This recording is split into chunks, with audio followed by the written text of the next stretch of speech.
Friends, तो आज हम बात करने वाले हैं मानसिक जो है नवोदय विद्यालय की प्रवेश परीक्षा के क्वेश्चन पेपर के बारे में। हमने जो है वीडियो अपलोड की थी जिसमें हमने इसके पहले जो है मानसिक योग्यता के पहले खंड जो है ये हमारा मानसिक योग्यता रीजनिंग, इसमें से हमने पहला भाग और दूसरा भाग उसके जो है कि उसमें किस प्रकार के क्वेश्चन पूछे जाते हैं हमने वो बिल्कुल अच्छे तरीके से डिटेल से समझ लिया था। लेकिन एक बार फिर हम इसे जो है इसका रिवीजन करेंगे और उसके बाद हम यहाँ पे भाग 3 और 4 का जो है अच्छे से रिवीजन करेंगे, डिटेल में देखेंगे इसमें किस प्रकार के जो है क्वेश्चन पूछे जाते हैं। तो पहला हमारा हो गया जो है, पहला जो पूछा जाता है हमारा क्वेश्चन भाग 1 में, वो पूछता है कि यहाँ पे 4 आकृतियाँ दी जाती है, उसमें पूछा जाता है जो है हमारी कौन सी आकृति जो है हमारी इसमें से अलग है। 4 आकृति दी रहेगी, उसमें से हमें देखना है किस पैटर्न से, किसी भी विधि से 3 आकृतियाँ हमारी अलग, 3 आकृतियाँ हमारी सेम होनी चाहिए और 1 आकृति हमारी अलग होनी चाहिए। तो उसमें पूछेगा कौन सी आकृति अलग है। ये हमारा हो गया पहला भाग। पहले भाग में इस प्रकार के 4 क्वेश्चन रहेंगे। अब हम देखेंगे दूसरा भाग जो है। दूसरा भाग क्या, उसमें क्या पूछा जाता है, उसमें एक प्रश्न वाली जो एक आकृति दी जाएगी, उसके बाद 4 ऑप्शन वाली आकृतियाँ दी जाएंगी। उसमें हमें देखना है कि प्रश्न वाली आकृति से कौन सी आकृति मिल रही है, सेम आकृति। तो उसमें पूछेगा कि समान आकृति कौन सी है या फिर कौन सी आकृति हमारी समान है। तो ये हो गई हमारी समान आकृति कौन सी है।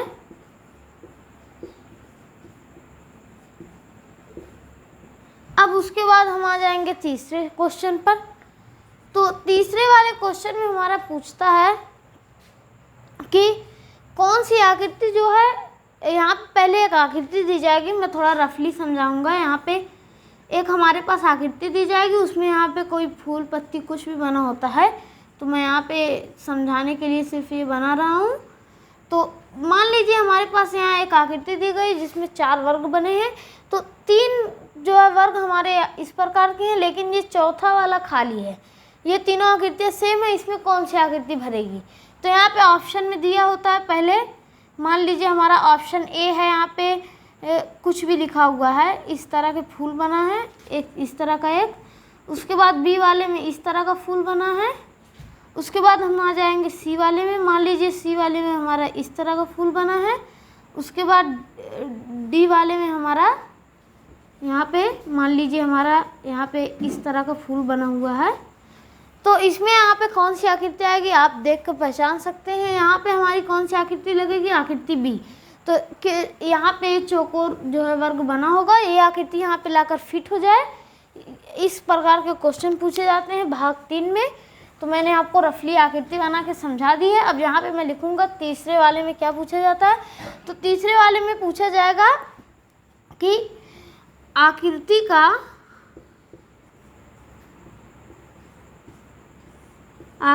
का चौथा भाग, उसमें 4 भाग किया जाता है। तो आकृति का जो है यहाँ पे चौथा भाग पूछा जाता है, या फिर चौथा भाग नहीं तो 2 भाग होंगे। तो उसका जो है मिसिंग पार्ट होता है हमारा, इसमें जो मिस पार्ट होता है, जहाँ पे वो जो वाला हमारे पास यहाँ वर्ग खाली होता है, वो आकृति हमें यहाँ पे चाहिए। तो अब हम आ जाते हैं चौथे भाग में। तीसरा भाग आपको समझ में आ गया होगा, मैंने इस तरह से लिखा, समझ में नहीं आएगा लेकिन मैंने आपको समझा दिया है, तो बोलने में तो आपको समझ में आ जाएगा। और चौथा यहाँ पे जो है हमारा, उसमें दिया होता है एक पैटर्न की 3 आकृतियाँ दी होती हैं। पहली मान लीजिए हम यहाँ पे आकृति एक बना रहे हैं, पहले मान लीजिए यहाँ पे एक कट का निशान है, उसके बाद रॉन्ग का निशान है ये, उसके बाद यहाँ पे 0, उसके बाद मान लीजिए आकृति नंबर 3 हमारी ये है। तो आकृति नंबर 4 की जगह जो है वहाँ पे क्वेश्चन मार्क बना होता है। यहाँ पे हमें कोई आकृति भरनी है। आकृति हमें कहाँ से मिलेगी, ऑप्शन में से। 4 ऑप्शन दिए होते हैं। मान लीजिए ये हमारा ऑप्शन है, ये ए ऑप्शन है, ये बी ऑप्शन है, बी ऑप्शन में मान लीजिए हमारा ये है, मान लीजिए हमारा सी ऑप्शन है, यहाँ पे मान लीजिए फूल दिया हुआ है, और मान लीजिए डी ऑप्शन में हमारा यहाँ पे ये है। तो अब हम इन चारों ऑप्शंस में से कौन सी आकृति चुनेंगे? तो पहले यहाँ पे हमारा कट था, कट के बाद फिर ज़ीरो, कट के बाद फिर ज़ीरो, फिर कट।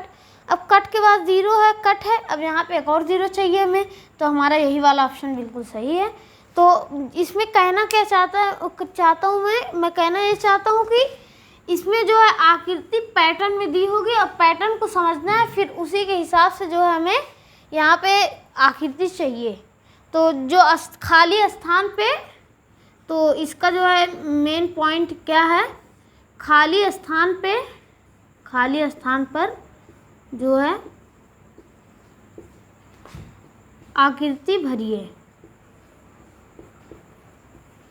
यहाँ पे हमें क्या करना है, पैटर्न को समझना है। पहले किसी भी विधि से जो है पैटर्न को समझना है।